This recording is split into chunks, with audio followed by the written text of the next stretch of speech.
Is your 2017-2020 Ford Fusion key fob experiencing reduced range or intermittent operation? It's likely time for a battery replacement. This video will guide you through the simple process. You'll need a new CR2032 3-volt lithium coin cell battery, available for $1 to $5, and a small flathead screwdriver or pry tool. Ensure the new battery is fresh for optimal performance. Avoid CR2025 batteries as they have voltage mismatches that can cause malfunctions.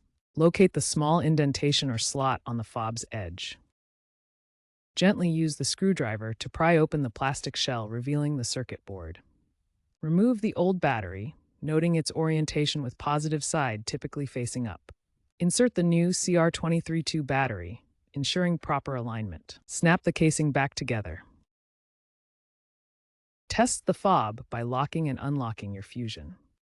If it doesn't work, ensure the battery is correctly installed or consider a deeper issue with the fob's receiver in the vehicle.